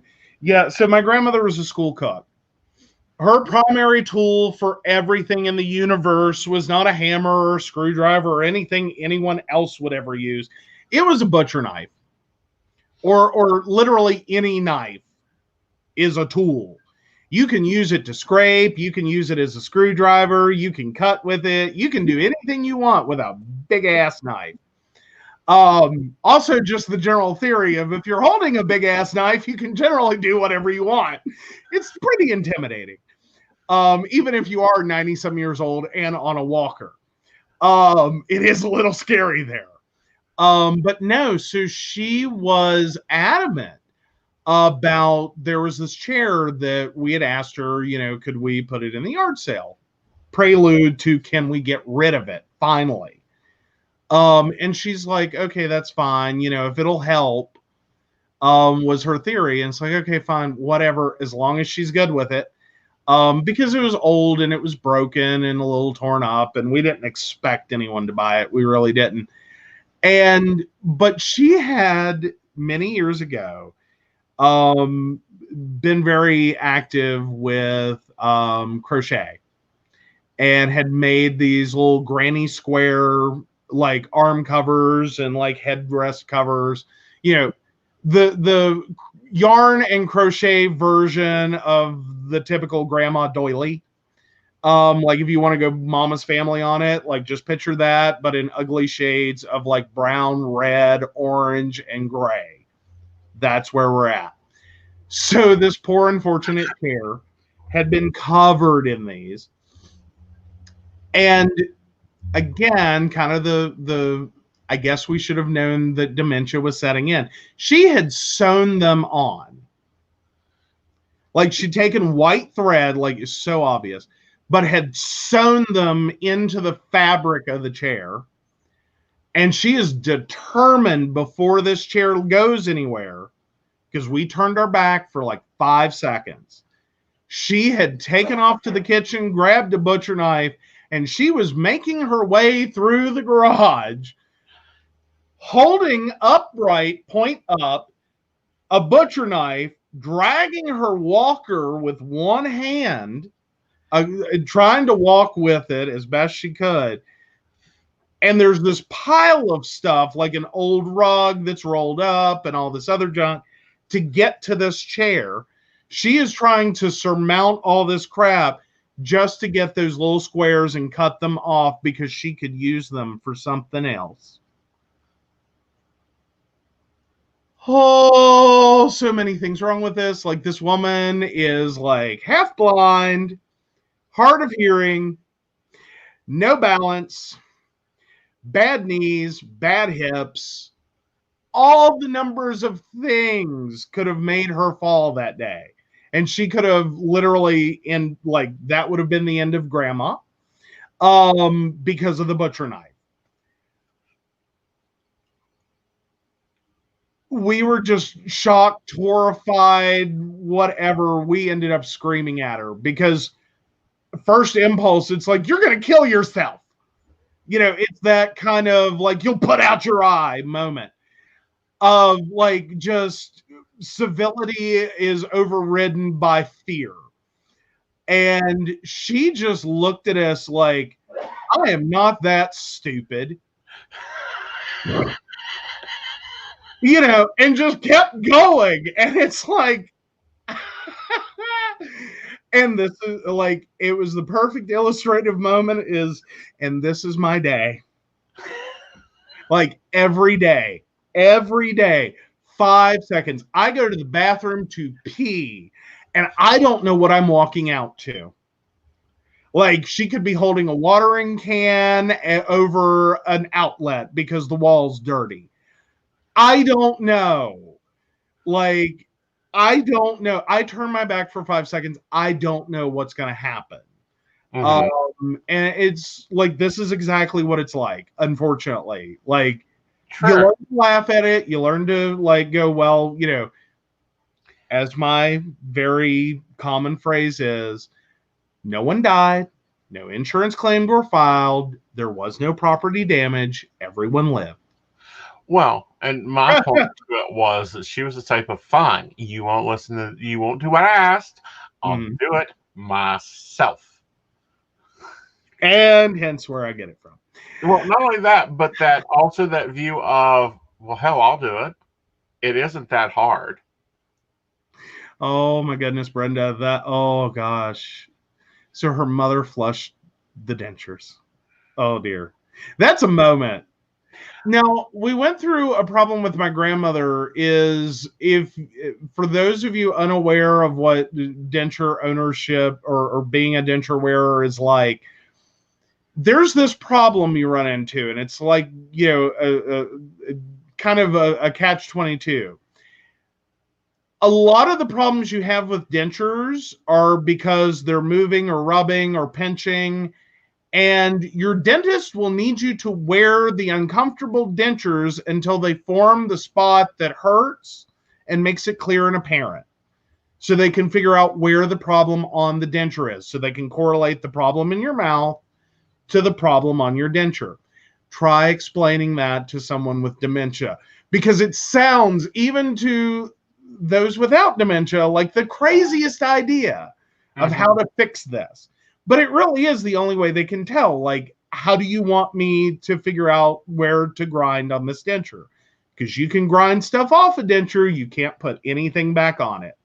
Once it's gone, it's gone. The only thing you can do to fix it at that point is start over, make a new denture. So we went round and round with my grandmother on that one, and it was just, oh my God. Like, we never did get her denture issue resolved. She finally had to give up on the lower plate. But I think some of it is maybe not understanding.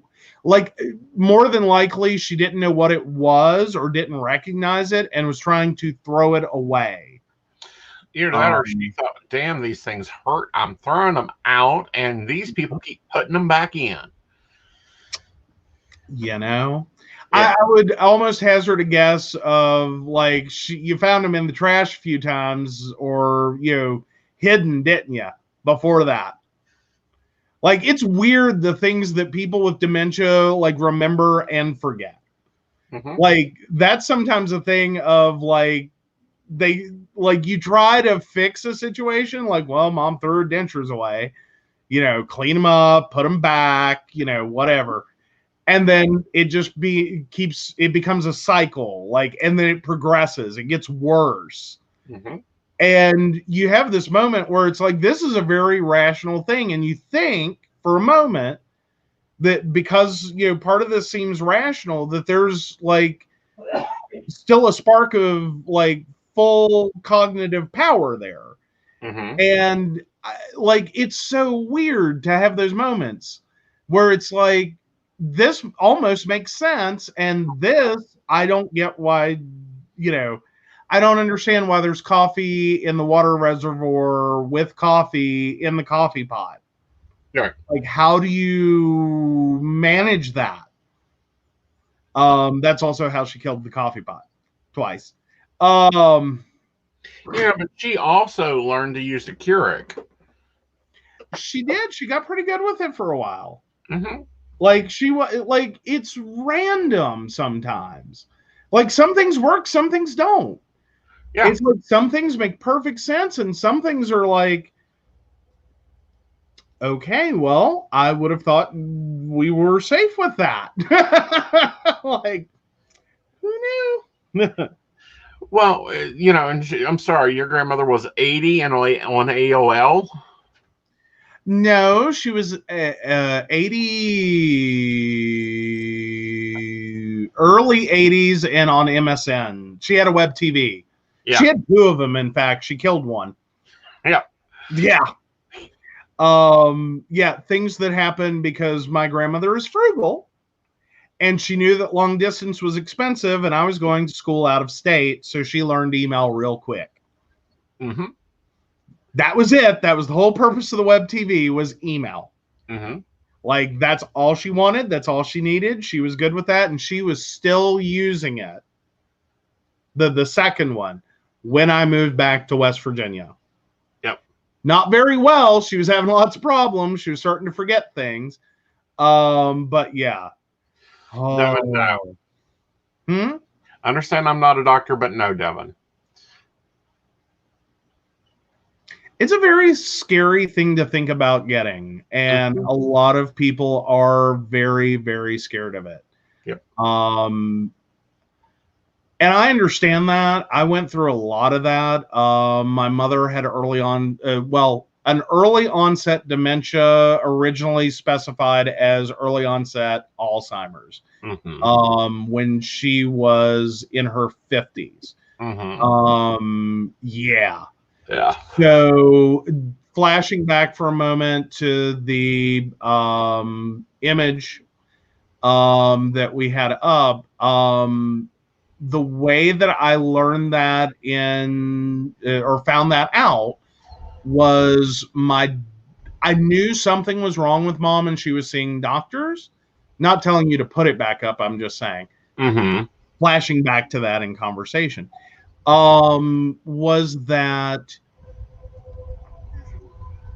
I knew there was something wrong. We all knew there was something wrong. She was seeing lots of doctors. The way I finally found out what was wrong was end of summer. I'm about to start school. West Virginia used to be a Thursday, Friday before the actual school year began. Like, you had the 2 days at the end of the week, you had a weekend, usually a holiday weekend, and then you started school. Like, for real. Like, you had real homework and it wasn't just figuring out where your classes are and crap like that. Dad was working out of town at the time, hands me a bottle of pills and says, "This is your mother's medication. She has Alzheimer's. You need to make sure she takes this or she'll get worse." That was the first time I really remember hearing the word ever in my life. I had no clue what that meant. And I could not wait to get to school that week just so I could go to the library because I wanted to know what it meant. And everything I could find at the library was effectively that. Right. And that was everything about it and nothing I could understand. Other than, to keep sitting there trying to sort it out. Like, what does this mean and what does that mean? Yeah. It's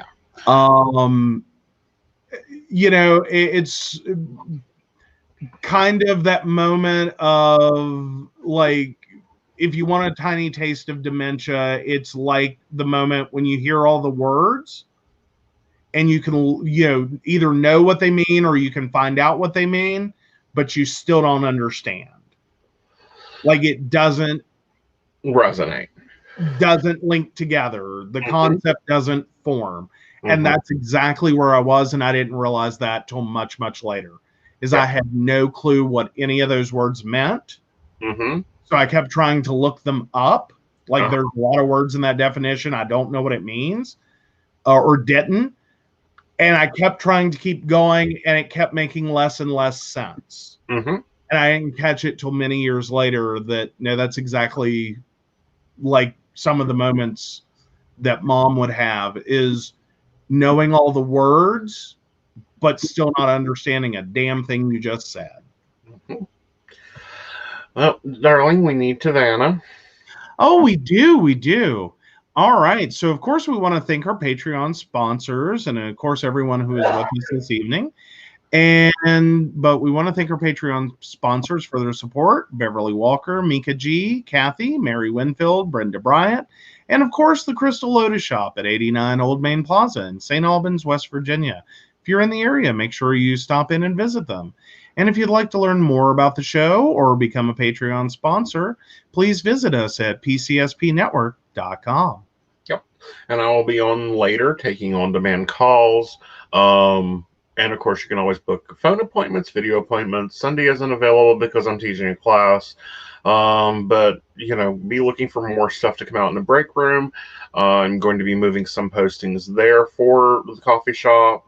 And those is for Patreon only stuff, but also interact in there, guys, because you guys form a lot of great connections in here and in chats and stuff. So you can always interact in the break room.